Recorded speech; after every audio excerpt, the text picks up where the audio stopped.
branches and brambles out of the way, allowing them to disappear into the forest at a moment's notice. Also, if you look on the right-hand side, you can also see a yellowback diker hanging out there. It looks like it's got the attention of the okapi there near it. That yellowback diker is an incredibly reclusive animal. It's here almost all the time. It's usually tucked away in some of the bushes here. Diker means diver in Afrikaans, and it is an excellent word to describe their behavior when confronted with threats. They will dive deep into the forest, just like these bongo do, at the first sign of danger. But directly ahead of us, I do see a black rhinoceros up and moving around. So I'm super excited to see a black rhino. There's only around 5,000, upwards of 50 more coming up here on our left-hand side. All the greater kudu here in the forest with us are female. You can tell this yourself based on the fact that they don't have these large spiraling horns you'll find on their male counterparts. They are the second tallest antelope species here on the reserve, but everything looks much smaller from up here on the top. Over here. Remember, we are sitting about 6 feet off the ground, so they are very, very tall. There's also a pair of saddle sorts over there on our left-hand side. One's out in the open, one's walking out in the bushes just behind it. One's a male and one is a female, but they're a bit far away to tell the difference between the two. Males have brown eyes, and females have a yellowish green color to their eyes. For a long time, there was only one male saddle-billed stork that lived here on the reserve. A couple of months ago, he was joined by that female over there, and they've been getting along swimmingly ever since. This is excellent news because despite how large they are though, when they are completely under the water, as they are for the majority of the day, they can be very difficult to see. They almost look like shadows or ghosts moving around down there. They can hold their breath for up to 8 minutes at a time as well, and they can even sleep under the water. While they are asleep down there, they will rise to the surface, take a breath, and descend once more, all without waking up. So they are some very talented animals.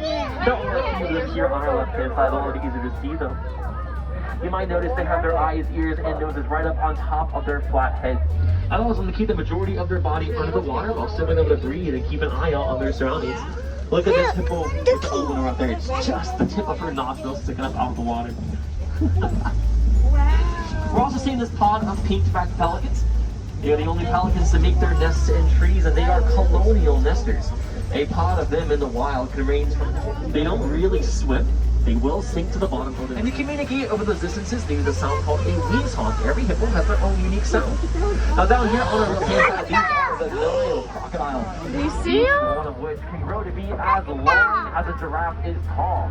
That's around 18 to 20 feet in length at their maximum. Wow, look at him. There's not really a biological path that Oh my God. excellent circumstances and reliable, trimming back that canopy and allowing sunlight to reach the savanna floor.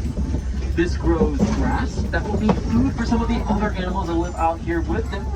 This is just one example of how the animal that calls the savanna their home, positive effects on their environments, changing it in ways that make it a safer, more hospitable place for other animals to live. There are quite a few animals on the right-hand side. These are Maasai giraffe, including 2 baby Maasai giraffe. I think we'll get a close look at them around the corners up ahead. There are some from tip to tip, but they are almost completely hollow. They're made of an internal honeycomb-like structure, makes them pretty light and comfortable to hold up on their heads. The African wild dogs, also known as the painted dogs. Don't let them fool you, they are the most successful hunters of any animals out here on the savannah. They have a hunting success rate of about 80%, and as far as this is the main employed cattle live dog. There's also some sable antelope in that over there. Those long pointed horns on their heads deter predators that might want to jump on their backs. They are part of a matriarchal species. The most dominant female in a herd of sable will have the darkest red-colored fur. She was to lose that dominant status her head. In the meantime, we can look at all these Maasai giraffes coming up on either. The poppy's tongue is 16 inches long. Oh my God! It's that dark blue with purple color. How you doing? It's been debated about why their tongues are such a dark color, but one of the benefits is that it prevents their tongues from getting sunburned so easily out here on the savannah. That would be a very unfortunate situation for a giraffe to find themselves in. And here's a much closer look. When first-born giraffe are already 6 feet tall, that's also a 6 feet drop to the ground. They do give birth standing up the majority of the time, and gravity is the first lesson they ever learned. They recovered pretty quickly, though. Within their first hour of life, they can pretty stand and run. It's a necessity for life out here on the savannah, and they are very well suited for it.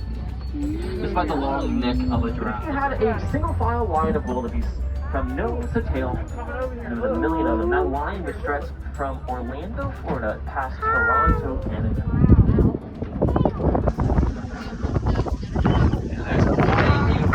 The sides are to live out here on the reserve. They are very curious, relatively friendly creatures, as you can see.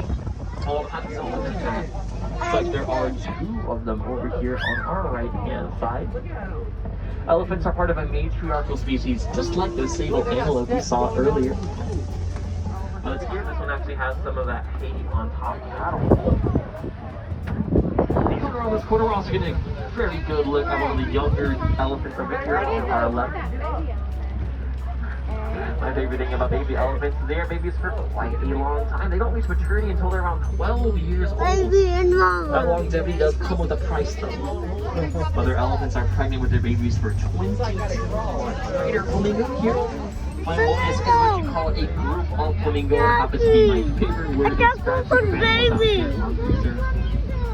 Greater flamingo are the largest of all flamingo species, but they still only clock in at around 9 pounds. Flamingo! It's tiny, baby. Ducklings over here. They're around the same size as the adults at this point. They still have those white, gray, and black feathers on them. That is the coloration of a freshly hatched flamingo. So cool. It takes them about 2 weeks. They look just like that. Pretty wow. But I think you'll see them around the corners of the head usually too. Animals reaching speeds upwards of 70 miles an hour in 3 seconds flat. And maintaining that speed at the great football field and link. No wonder that people rely mainly on their speed rather than their strength. Wow, look at there.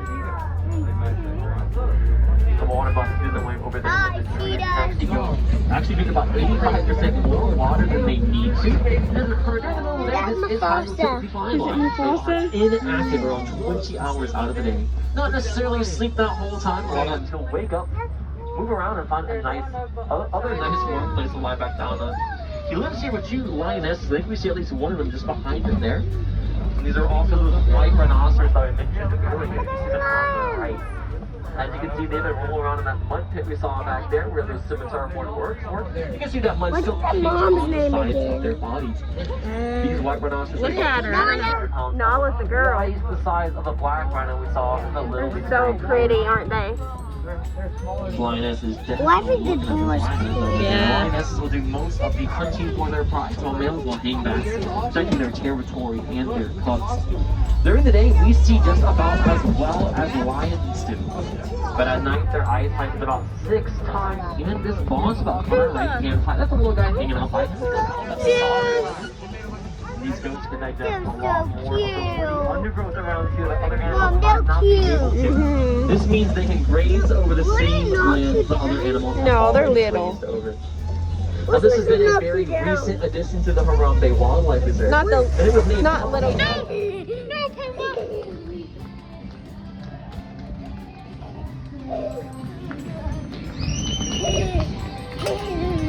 No, Pumbaa! Pumbaa! No!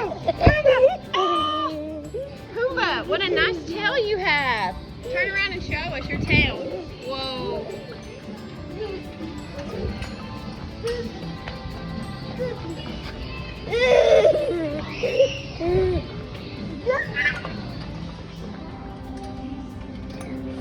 Look, we're at Disney World. Tell him who's on your shirt. Pumbaa. Pumbaa, look.